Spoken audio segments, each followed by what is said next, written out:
आप सभी को जय श्री राधे। कृपया हमारे चैनल की वीडियोस आपको अच्छी लग रही हैं तो प्लीज हमें सब्सक्राइब, लाइक और शेयर करके हमें सपोर्ट कर सकते हैं आप सभी। और अगर आप कोई फीडबैक देना चाहते हैं तो कमेंट बॉक्स में दे सकते हैं। और आप सभी को कौन सी पुराण सुननी है आप कमेंट बॉक्स में बता सकते हैं। आप सभी पर महादेव की कृपा बनी रहे।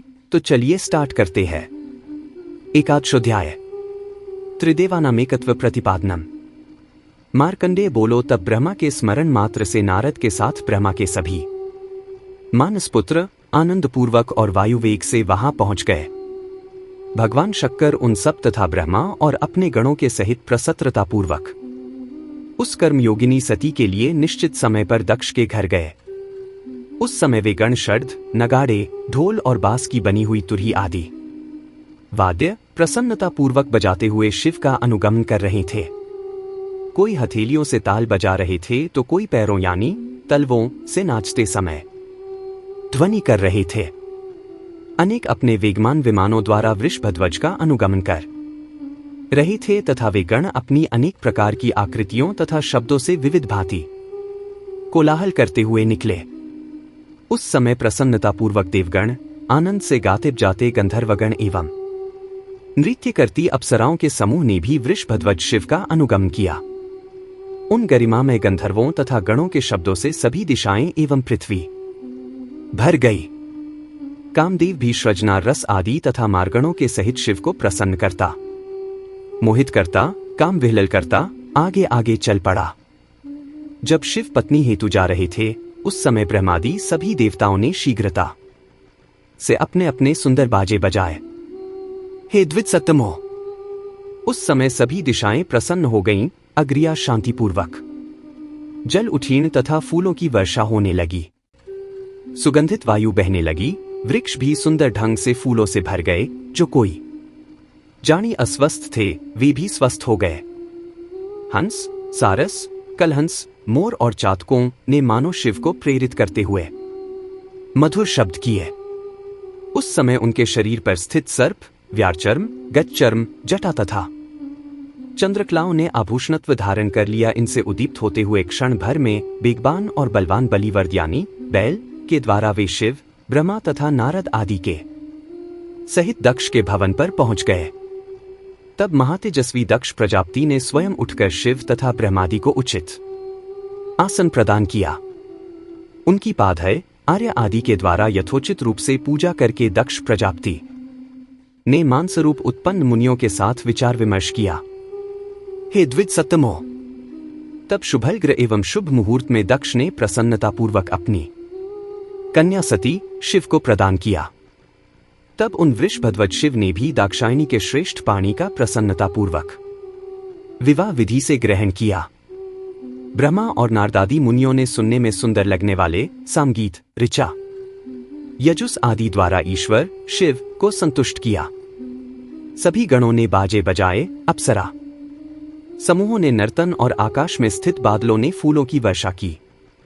इसके बाद वेगवान गरुड़ पर सवार हो लक्ष्मी के सहित गरुड़ध्वज विष्णु शम्मु के निकट आकर यह वचन बोले। भगवान विष्णु बोले, हे शिव, इस चिकने नीले अजन के श्यामवर्णी दाक्षायणी की शोभा से आप वैसे ही सुशोभित हो रहे हैं जैसा कि मैं इसके विपरीत क्रम में लक्ष्मी के साथ सुशोभित होता हूं। इसके साथ सांसारिक जनों का सदा मजल करें और हे शक्कर, यथोचित रूप से 10 युजनों का आप बच करेंगे। जो भी इसे देख अथवा सुनकर इच्छायुक्त कामासक्त होगा, हे भूतेश, उसे तुम मार दोगे। इसमें कोई तर्क वितर्क नहीं है।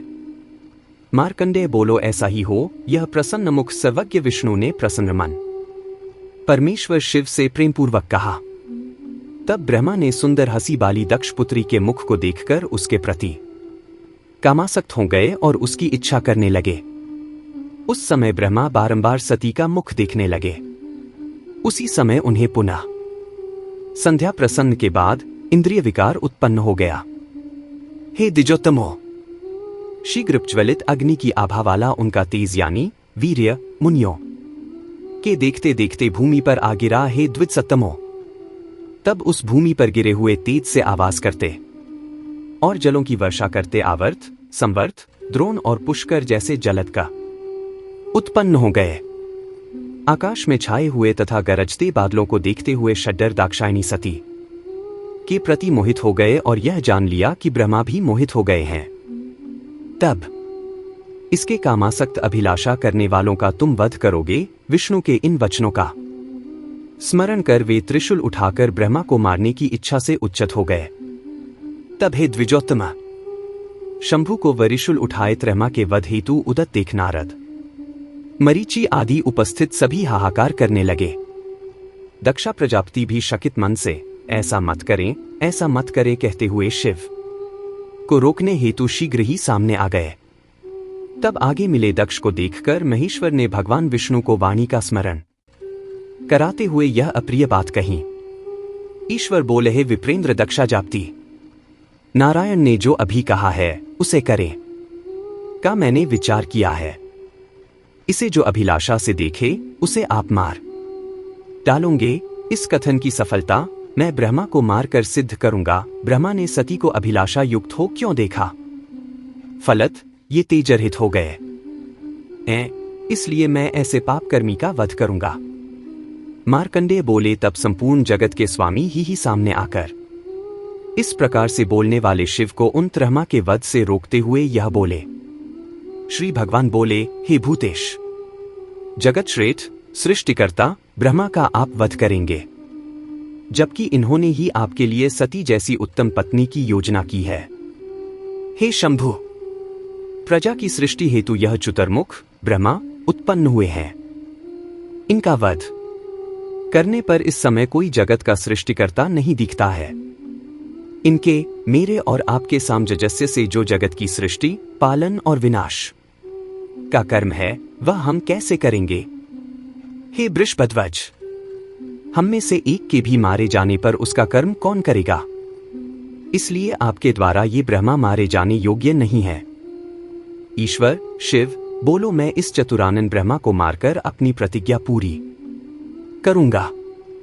तत्पश्चात मैं स्वयं ही स्थावर यानी स्थिर तथा चर यानी गतिशील प्रजा की सृष्टि करूंगा, अथवा मैं अपने तेज से दूसरे ब्रह्मा की सृष्टि करूंगा। वही ब्रह्मा सदैव मेरी आज्ञा से सृष्टिकर्ता होंगे। हे विभु, इस प्रकार मैं इस ब्रह्मा का वध कर अपनी प्रतिज्ञा पूर्ण करूंगा तथा एक नए सृष्टिकर्ता की सृष्टि भी करूंगा। हे चतुर्भुज विष्णु, अथ आप मुझे न रोको। मार्कंडेय बोले, हे द्विजोत्तमो, उन गिरीश के वचनों को सुनकर मुस्कान सहित प्रसन्न मुख विष्णु ने पुन ऐसा मत करो इस प्रकार कहते हुए अपनी आत्मा पर प्रतिज्ञा पूर्ति करना उचित नहीं है, ऐसा ईश्वर से कहा। तब पुनः शांभु ने परछा, ब्रह्मा कैसे मेरी आत्मा है, यह तो प्रत्यक्ष ही भिन्न रूप में सामने स्थित है। तब हंसते हुए भगवान विष्णु ने शिव को संतुष्ट करते हुए मुनियों के सम्मुख यह कहा।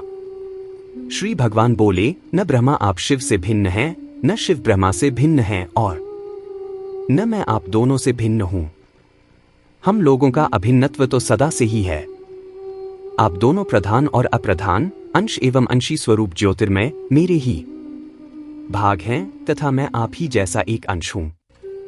आप कौन हैं, मैं कौन हूं, ब्रह्मा कौन है। ये जगत की सृष्टि, पालन तथा संहार के कारण रूप मुझ परमात्मा के ही तीन अंश है। स्वयं अपना चिंतन कीजिए और स्वयं अपनी ही स्तुति करें तथा ब्रह्मा विष्णु शक्कर की एकता को हृदयक्रम कीजिए। हे हर, जैसे सिर, गला आदि एक ही शरीर के विभिन्न अज्न होते हैं, उसी प्रकार यह हम लोगों का नाम भेद भी एक मात्र में ही अलग अलग तीन भाग है।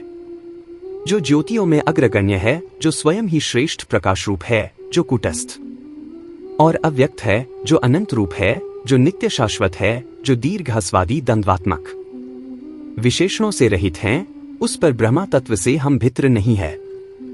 मार्कंडेय बोले, विष्णु के उक्त वचन को सुनकर मोहग्रस्त शिव उन ब्रह्मा के प्रति एकता को जानकर उनके प्रति परावे की भावना को भूलकर विष्णु से, विशेषकर ब्रह्मा विष्णु और शिव तीन रूप वालों की आपसी एकता, अन्योन्याश्रय संबंध के विषय में पूछने लगे।